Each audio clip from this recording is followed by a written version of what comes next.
Hi, I'm Phil, and welcome to my garage here in sunny Somerset. What I'm doing now is my first attempt at a YouTube video blog. The reason for that is I've just sold my old Bulldog Paramotor, which is a really good motor. I've had it for 6 years, but I fancied a change.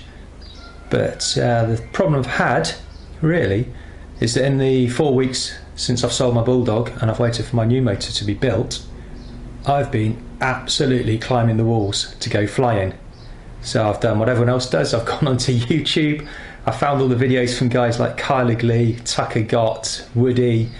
No one based in the UK is doing anything though, so I thought what I would do is talk about my new motor and maybe start a bit of a UK paramotoring vlog just to mix things up a bit. So here we go. Okay, so I've just moved the camera around slightly, getting ready to do the grand unveil of my paramotor. What I thought I'd talk about briefly, just before we get into that, is the decision process in buying my new paramotor. What I started off with was a Dudek synthesis wing and a Bulldog paramotor with a Polini Thor 110 engine. I bought both of those when I learnt to fly back in 2011 with Steve Hayes down in Surrey. I've now flown around a little bit. I know the kind of flying that I like to do, and I thought an upgrade would be long overdue really by now. So when it came to deciding what I was going to replace the Bulldog with, there's 3 or 4 main choices really.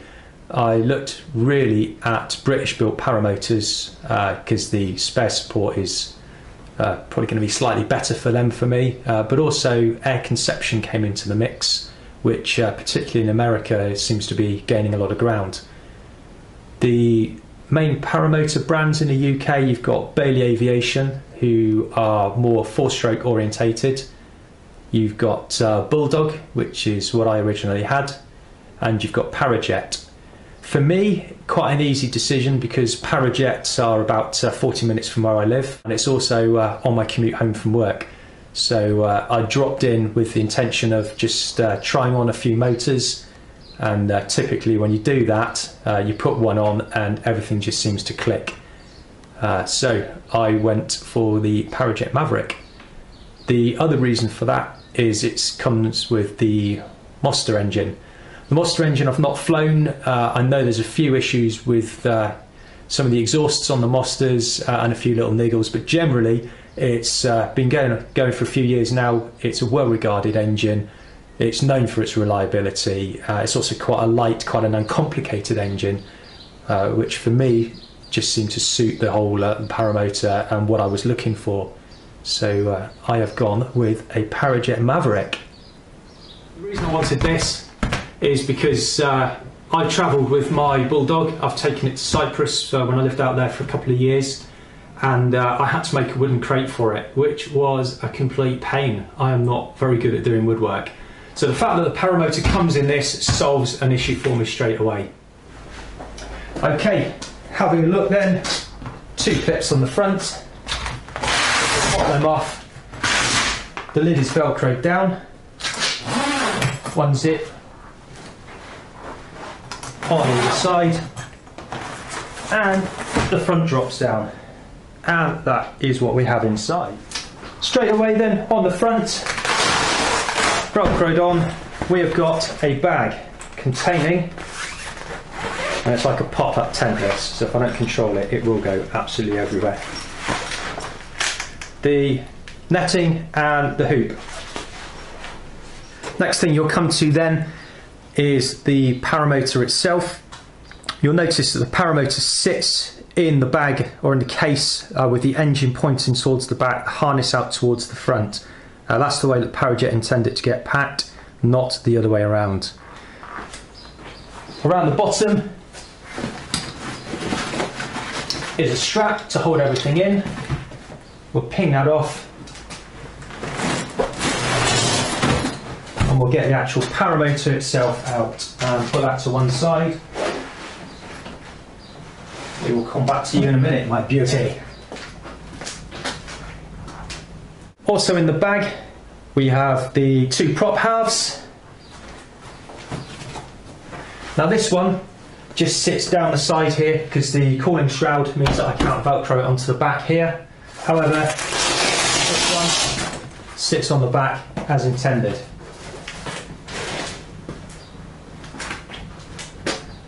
On the left hand side, as we look at it, another compartment containing all the spars and all the cage sections. Spaghetti!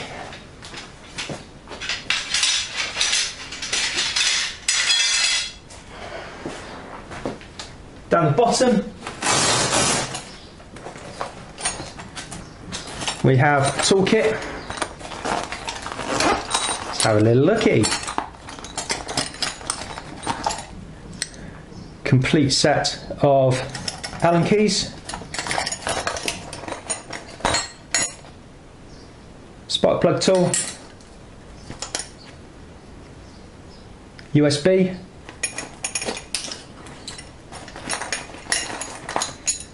and a 10mm and a 13mm spanner, or if you're an American, a wrench. Quite a nice little bag that, certainly room in there for spark plugs, a few more tools if you want to bolster that up. I think probably a Gerber or something would go in there quite well and would bolster that up.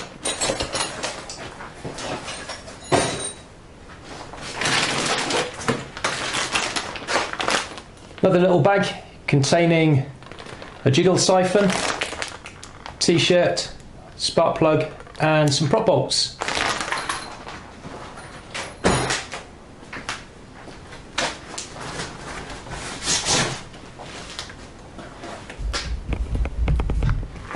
Okay, we've come in a little bit closer just to explore these couches here.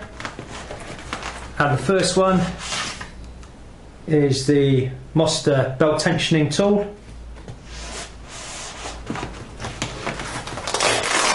Got another couple of pockets here with a prop spacer and the hub.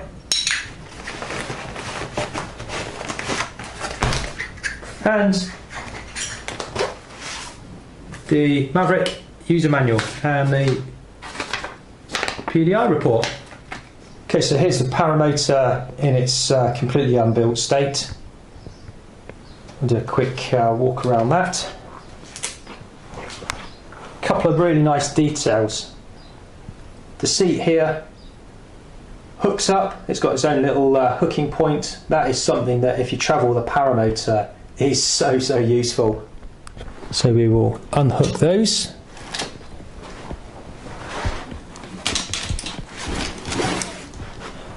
And that drops down the harness. Seems like a good start point. This is the first full run through of building a Paramotor that I've actually done on my own. The time now, 14:35. Let's see how long it takes to build it then. So the instructions say start at the bottom, so we'll go for that. I'm just going to fit the spars. You'll notice on the spars, hole on one side, no hole on the other side. So they will only go onto the Paramotor one way round.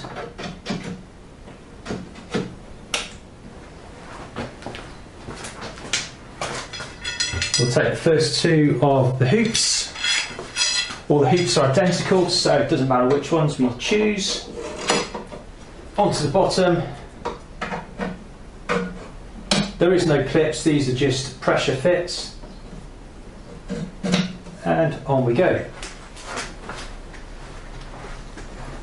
Same again with this side. One thing with this, because it is a new motor, I'm expecting it to be a little bit tight. It's not going to want to go together quite so easily as if we've done it a few times. Okay, moving on then, we've got the two spars. One of the spars has got the attachments for the starter handle. I'm right-handed, so that is going to go on the right-hand side of the Paramotor. And again, these will only clip in one way. There's a little hole and they push down till the little locking pin locates. Now the instruction manual says don't put these two together yet, so I'm going to leave the top two.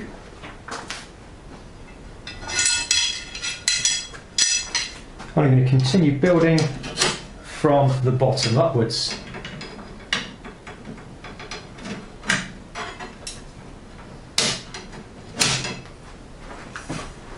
Could probably help if I put them down as one at a time, but I haven't.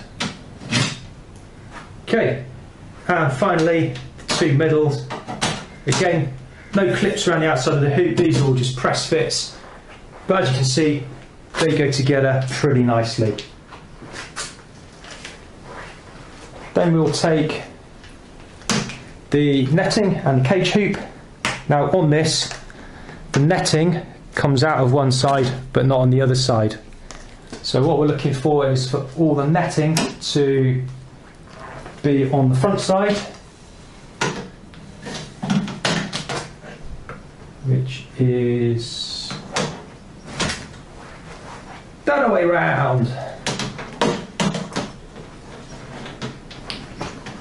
Now before I start feeding this down, on the bottom what we've got underneath here is a little lug, and we've got a hole underneath here, and when the net's not falling off the back of the paramotor, the idea is just to locate that into there and then just push it on, and then just gently work your way around. This is probably the longest single piece of the assembly process, and it's just a case of being nice and taking your time, not rushing things.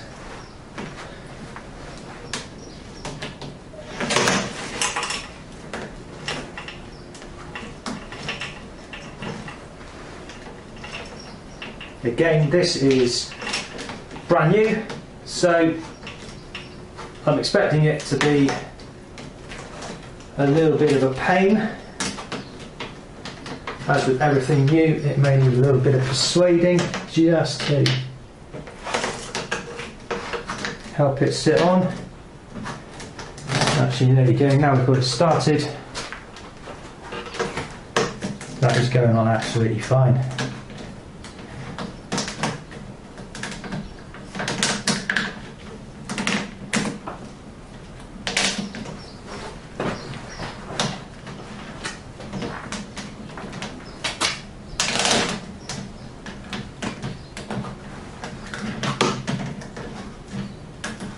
Again, just take the time, around we go, clock is ticking. Not a race though.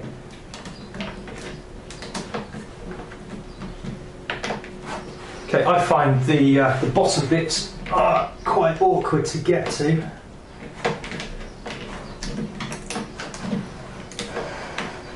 Okay, and again on this side we've got a lug, and that just clips on underneath there, sits on the lug. Now what we've got is the two boas on each side, and these go behind the spars.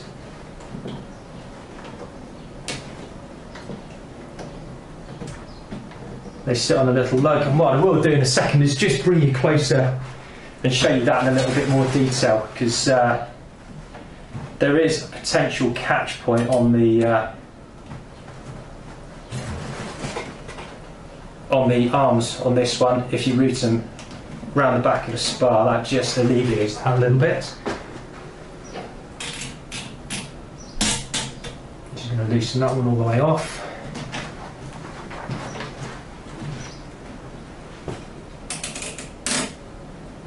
On both sides.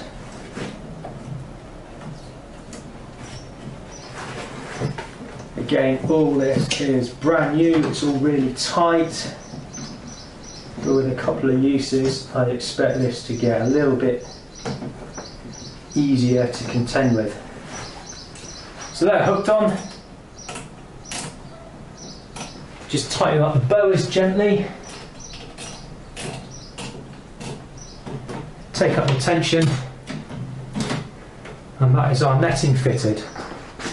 Next thing we'll look at is the pull start. The pull start at the moment sits on the top of the engine, so we'll pull that up. There's a little push button on the end. Push the button, that pops that off. We hook the starter through one of the diamonds in the net. That sits on,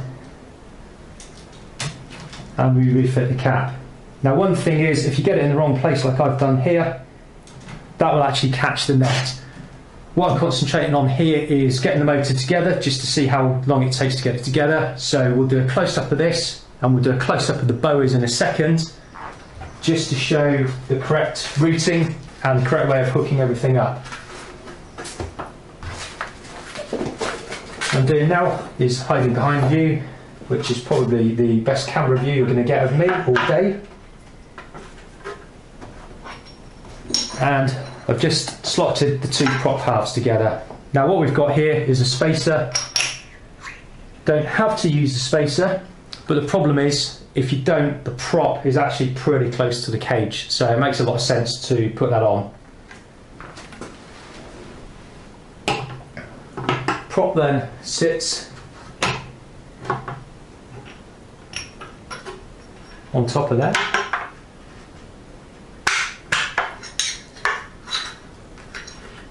Allegedly.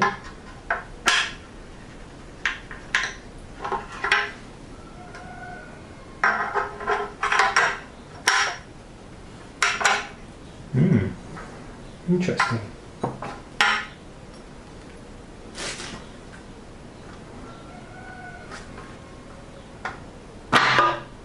Okay, what I've done is I've pushed the prop.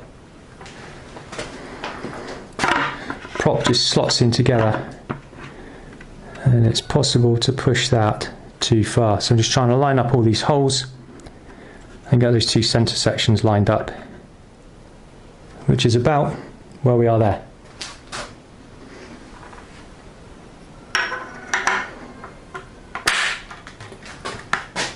Prop spacer clipped on. Onto the prop boss.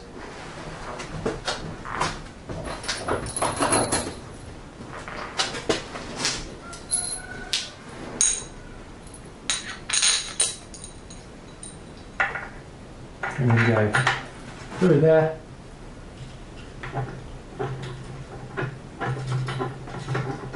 Now I remember reading that the first time you do these, what you may need to do is just get the bolts in through the prop.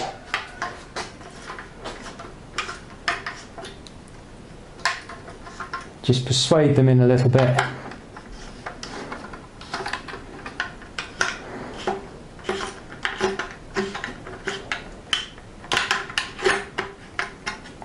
And eventually that will go through.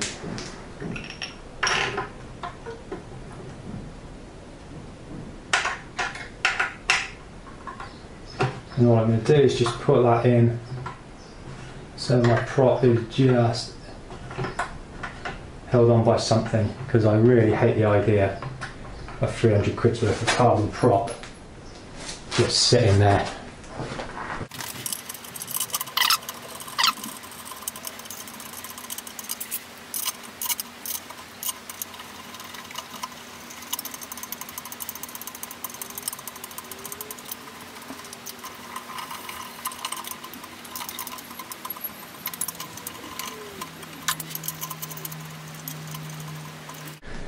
Okay, so the time now is 14:48, so that has taken me 13 minutes to put the motor together. That's faffing around. That's probably as long as it would take when you've done it a few times to get everything together, get your pre-flights done, and be ready to fly. Okay, so I brought the camera in really close just to have a look at what I've done wrong with the starter handle. So if we pull the handle out slightly, You can see that this pulley is starting to catch some of the netting, so something there is eventually going to wear through. That isn't ideal. So what I've done wrong there that I need to correct is just pop that off, take the ring off, pull the handle back through, go one lower, come back,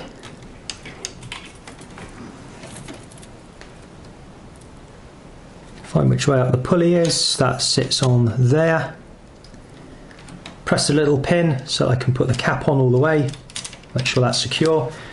Now you can see that we're routed a lot better. The pulley comes up across here, misses all the netting and sits there okay. Because this is brand new, I just need to play with the positioning of the hoop on the cage, pull it slightly round and just give myself a tiny bit more clearance here, and that will solve any rubbing issues there. But that will now pull quite happily and return home without catching on anything. Okay, the other thing we've pulled in to have a slightly closer look at is the way that this boa routes around the spar and onto its locating lug here. So if I just pull this one off, I've loosened the boas off already. You can run it straight on, and that will tighten up quite nicely. But the drama comes then when you try and pack it away. This arm will come back and is eventually going to cause some damage here. So the way we avoid that is just to take the arm out of the way, loosen off the boa all the way on each side. We take it round the back of the spar. It's quite tricky to do on camera from this angle, so I'm going to put my fat fingers in the way.